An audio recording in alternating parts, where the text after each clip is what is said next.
2023 میں public transport use کرتی تھی. میں کالج کے باہر کھڑی تھی گھر آنے کے لیے.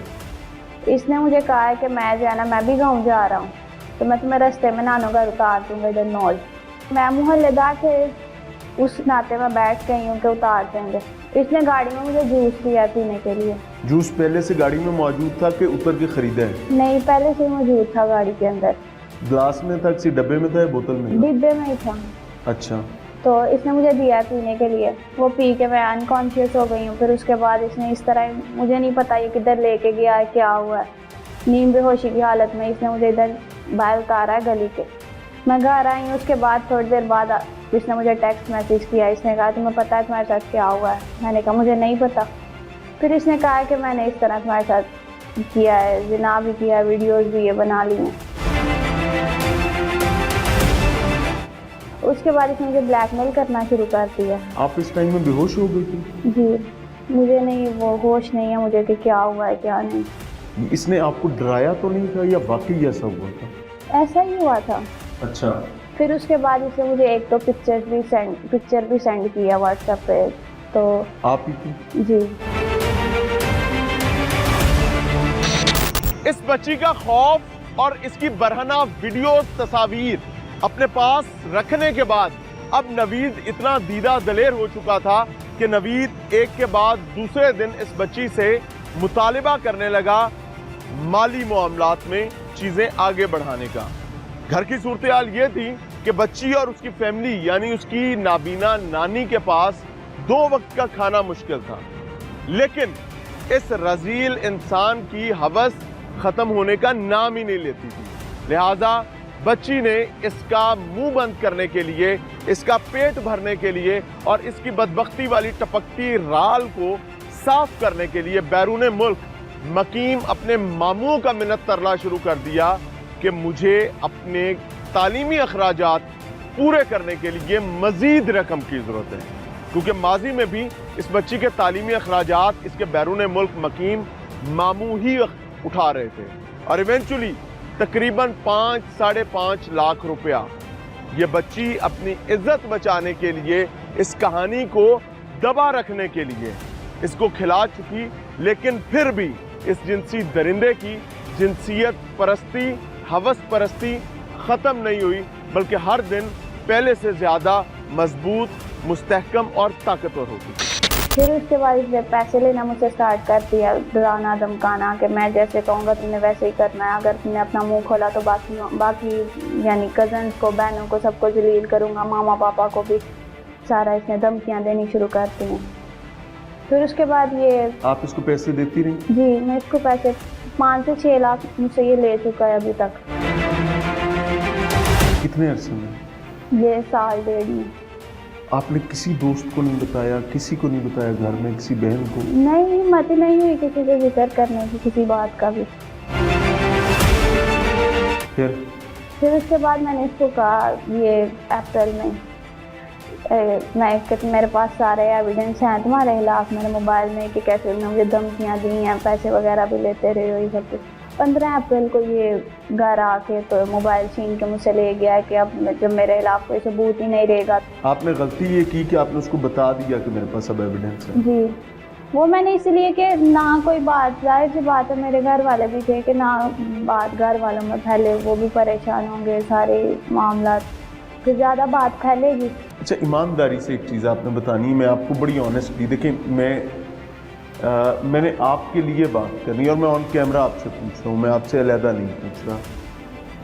کہیں ایسا تو نہیں ہوا کہ آپ لوگوں کی پہلے دوستی تھی اور اس کے نتیجے میں آپ کی کوئی ویڈیوز بن گئیں, تصاویر بن گئیں اور آپ بلیک میل ہونے لگیں, جب بلیک میل ہونے لگیں تو پھر خرابی زیادہ شروع ہوئی؟ نہیں. پکی بات ہے؟ ہاں جی. آپ کی سے کوئی دوستی تعلق نہیں تھا؟ نہیں, یہ بلکہ بعد میں فورس کرتا رہا کہ تم مجھ سے صحیح سے بات کیا کرو, نہیں تو میں یہ کر دوں گا, وہ کر دوں گا. کتنا عرصہ آپ اس سے بات کرتی رہی؟ بات تو یہی تقریباً یہ جتنا بلیک میلنگ کا عرصہ رہا ہے یہی. اور کتنا عرصہ تھا یہ سال, 1 سال 2. اس 1 سال میں آپ لوگوں کی بات ہوتی رہی ہے؟ اتنی زیادہ نہیں, یا وہ اس طرح نہیں جس طرح ہوتی ہے دوستی میں, ویسے نہیں ہوتی رہی. جب یہ پریشرائز کرتا تھا تب بات ہوتی؟ جی. क्या प्रेशराइज करता था? यही आगे से धमकियाँ देता था कि मैं घर आ जाना है, तुम मुझसे बात नहीं कर रही, ये वो। और वो फिर घर आया भी? जी, रात को 12-1 बजे आके वो बाहर का दरवाजा नॉक करता था जोर जोर से। तो ये आबादी वाले सारे नहीं कहते थे कि कौन है? मोहल्लेदार हमारे सारे ऐसे हैं, वो तवज्जो नहीं करते किसी की तरफ। हाँ। ये अभी जब बात खुली है उसके बाद अब वो मुझसे वो सुनाने लग पड़ेंगे कि हाँ हमने भी देखा था, ये आता था, ये वो। जब बात ये हुई है, उससे पहले कोई नहीं तवज्जो नहीं करता था। आप किसी को वीडियो कॉल भी होती रही? नहीं, कोई वीडियो कॉल नहीं है, कोई टेलीफोन, सिर्फ टेक्स्ट मैसेजेस हैं? कॉल पे होती थी, वॉइस कॉल करता था ये जब पैसे वगैरह भी लेने होते थे ना। पैसे कहाँ लेने आता था? पैसे कैश में देते थे या बैंक में देते थे? कैश में। तो वो पैसे कितनी दफ़ा लेने आए? काफ़ी दफ़ा, 10-12 दफ़ा। यहीं घर पे? हाँ जी, वो बाहर वाले दरवाजे तक, वो पीछे। बाहरले दरवाजे तक वो मैंने देखा है। हाँ, उधर तक। तो वहाँ पर जाके आप पैसे देते थे? जी। पैसे कहाँ से आते थे आपके पास इतने? क्योंकि अमूमी तौर पर बुरा ना मनाइएगा, जो फैमिली की कंडीशन है वो 6-7 लाख रुपया 5 लाख रुपया देने वाली नहीं है। पैसे कहाँ से आते थे? मामू मेरे US से होते हैं, वही मेरे फ़ी वगैरह वही सारे अफोर्ड करते थे ना।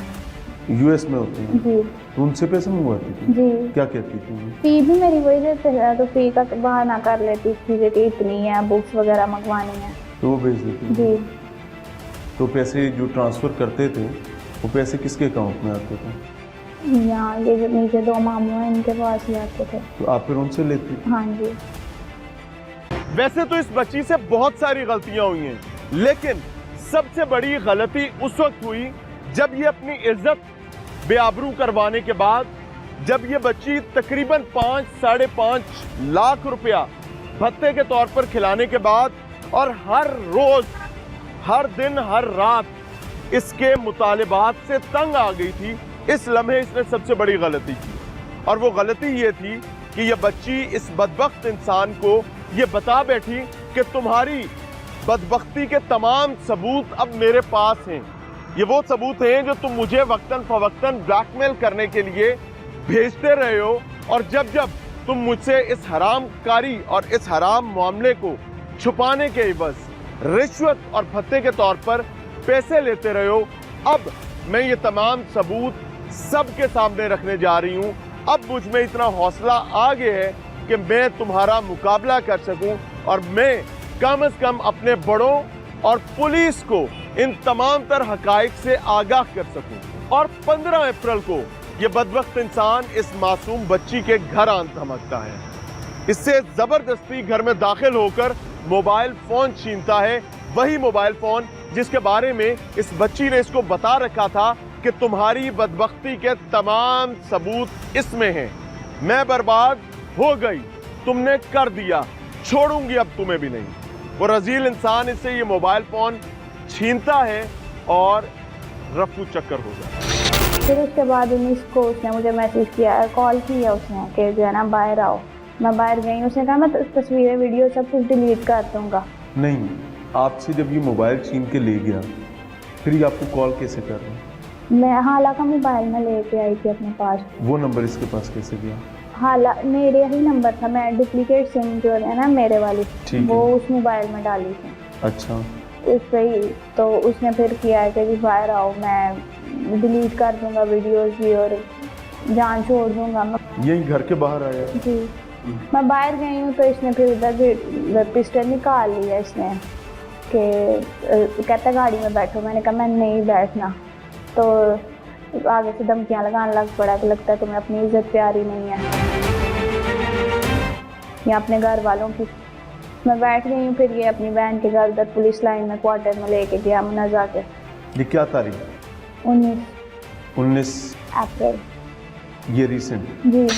15 अप्रैल को इस बच्ची से मोबाइल छीनने के बाद अब तमाम सबूत भी इस रजील नवीद के हाथ में थे, लिहाजा ये एक और पैंतरा खेलता है, और वो पैंतरा ये है कि सिर्फ और सिर्फ 4 दिन बाद ये इस बच्ची से दोबारा राब्ता करता है।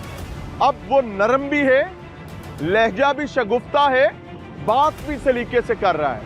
इसी दौरान बच्ची अपना ही नंबर निकलवा कर अपनी एक अजीजा के फोन में चालू कर चुकी थी। उसकी वजह यह थी कि बच्ची को अपने तालीमी मामलात को आगे लेकर चलना था।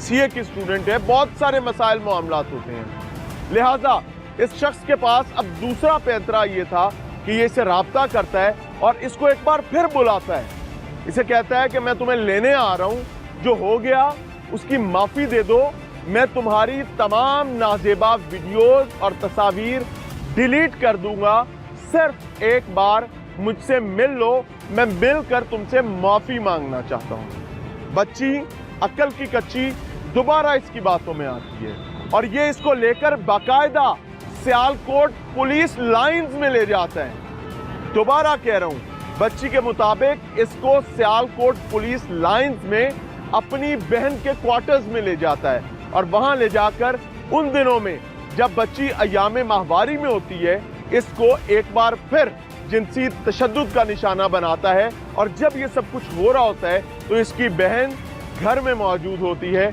और जाते ही पहले इसकी बहन इसको मजबूर करती है कि एक ही रास्ता है, तुम पढ़ी लिखी हो, जिंदगी बचा लो, मामलात आसान कर लो, मेरे भाई से शादी कर लो। बच्ची इनकार करती है, बहन हुक्म देती है जाओ इसको निशाने इबरत बनाओ और फिर ये निशाने इबरत बनती है।